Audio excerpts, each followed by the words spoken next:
il nostro lavoro porta benefici a tutti, quindi alle persone disabili che vivono nuovi contesti e nuove realtà, ai giovani perché si sentono finalmente in grado di poter fare delle cose che magari prima neanche lontanamente pensavano di poter fare, e l'organizzazione stessa trae beneficio perché ha magari maggiore visibilità, magari ha maggiore apertura, apre nuove possibilità di collaborazioni con insegnanti, con amici di insegnanti, con nuove associazioni e quindi queste collaborazioni in realtà creano dei benefici in tutti.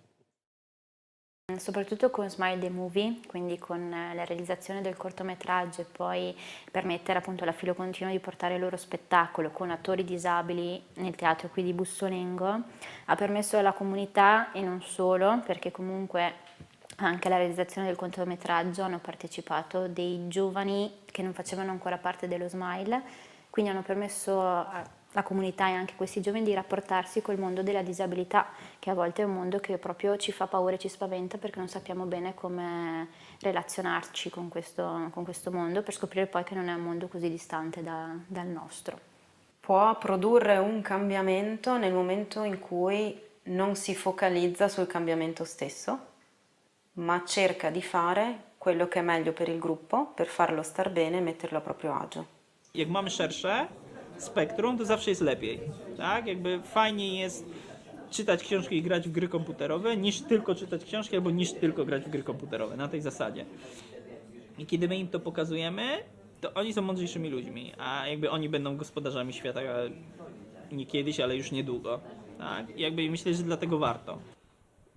Ja myślę, że kultura jest takim fajnym spoiwem łączącym wielość różnych inicjatyw, bo można byłoby zorganizować w danej społeczności działanie, które stricte mówi o tym, żeby włączać do społeczeństwa osoby wykluczone społecznie i marginalizowane, między innymi ze względu na tą niepełnosprawność, bezdomność, opuszczanie zakładów karnych itd.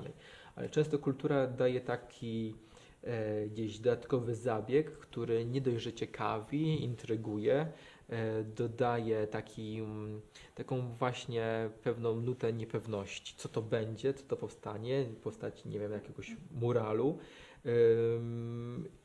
I przez to wytwarza się taki dialog pomiędzy tymi poszczególnymi grupami, mam takie wrażenie.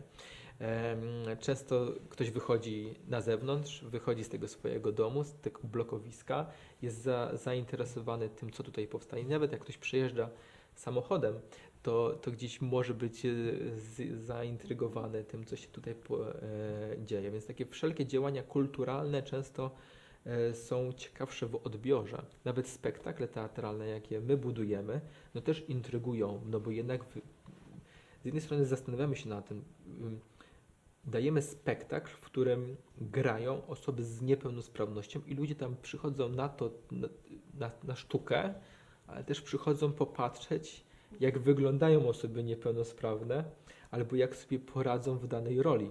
L'animation socio-culturelle apporte un changement vraiment dans la vie de ces jeunes-là.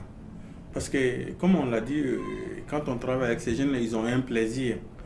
On les donne souvent ce plaisir d'apprendre quelque chose qui les permet de bien s'exprimer. Hein? Une fois que tu aimes cette chose-là, c'est forcément que ça apporte un changement sur ton comportement.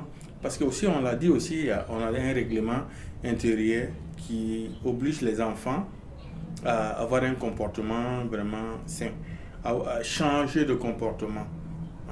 Et c'est ce changement de comportement-là qui fera que à la maison, et dans la société, que tu sois inclus. Et comme ces jeunes-là veulent le changement, ils veulent inclure dans la société, donc ils sont obligés d'adopter un changement dans le comportement. Et aussi, l'autre changement, l'autre avantage, c'est quoi? En suivant bien les modules, en travaillant bien avec nous, en étant assidu, tu auras un rendement meilleur. Les enfants pensaient que ah, demain je peux avoir du travail en faisant l'art et tout.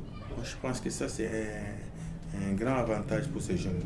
Per quanto riguarda i benefici ai disabili è permettere loro sostanzialmente di uscire di casa, perché essendo appunto disabili lievi loro non hanno una realtà di appartenenza, come ad esempio il ragazzo affetto da sindrome di Down ha il gruppo per chi è affetto di sindrome di Down, loro invece avendo disabilità lieve non hanno un vero e proprio gruppo di appartenenza e quindi loro hanno avuto la possibilità di fare parte di un gruppo dove in realtà non c'era un rapporto volontario e chi subisce il volontariato, ma era un rapporto di amicizia sostanzialmente, quindi tutti allo stesso livello. E per quanto riguarda invece altri giovani, sto pensando ad esempio ai giovani che hanno partecipato di loro spontanea volontà alla realizzazione del cortometraggio, loro si sono proprio divertiti, si sono messi in gioco, hanno imparato diciamo come rapportarsi con qualcuno di diverso da loro e hanno potuto anche ricevere in cambio un sacco di sorrisi perché si sono proprio divertiti e hanno riso tantissimo. Perché comunque creiamo degli spettacoli di intrattenimento, cerchiamo di collaborare con altre realtà associative del territorio, creiamo collaborazioni anche per altri enti pubblici, mettiamo a disposizione il nostro tempo e le nostre capacità per la comunità.